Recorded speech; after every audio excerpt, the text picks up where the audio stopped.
नमस्कार।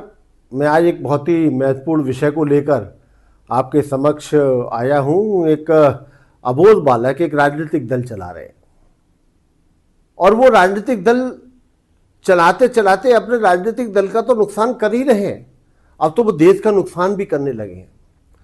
हमारे देश के बहुत ही लोकप्रिय प्रधानमंत्री, गरीबों के मसीहा श्रीमान नरेंद्र मोदी जी का विरोध करते करते वो अब तो किसी भी हद तक गिरकर अब तो देश को नुकसान करने का भी काम करने लगे।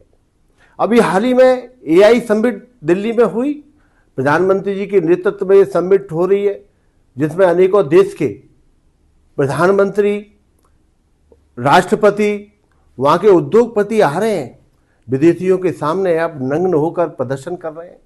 ये कहाँ तक उचित है?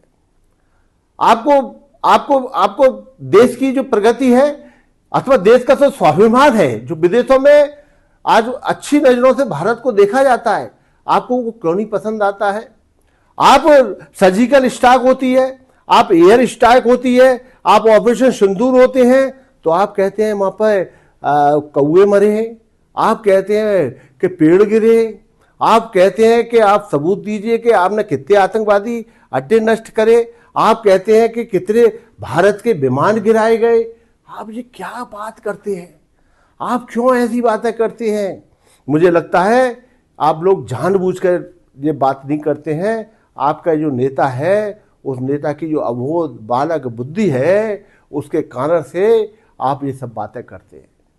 आप देश की प्रगति को खुश रहिए। मैं एक उदाहरण देना चाहूंगा कि देश के प्रधानमंत्री इंदिरा जी रही थी तो हमारे देश के नेता अटल बिहारी वाजपेयी जी ने भी उनके एक कार्य की प्रशंसा करी थी।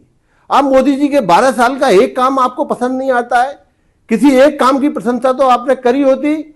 इससे यह साबित होता है कि आप केवल देश में विपक्ष की भूमिका में कमियां निकालने का काम कर रहे हैं। देश की खुशहाली, प्रगति, विकास आपको पसंद नहीं आ रहा है, क्योंकि इससे आप जो है सत्ता से दूर होते जा रहे हैं। और यही कारण है कि धीमे धीमे करके आपके विधायक, आपके सांसद, आपकी राज्यों की सरकारें कम होती जा रही है। ये आप लोग सत्ता के, मैं कहना चाहूंगा, ये सत्ता के भूखे भेड़ियों की तरह काम कर रहे हैं। इनको सत्ता चाहिए, उस सत्ता प्राप्ति के लिए अगर इनको देश के खिलाफ कुछ भी बोलना पड़े, ये करने के लिए तैयार है। बहनों भाइयों, मैं आप सबसे निवेदन कर रहा हूं, ऐसे लोगों से सावधान रहने की जरूरत है, इनसे बचकर रहने की जरूरत है, इनकी बातों में आने की जरूरत नहीं है। धीमे धीमे करके ये कांग्रेस भारत से मुक्त होने जा रही है। इसमें आप सहयोग प्रदान करें। बहुत बहुत धन्यवाद।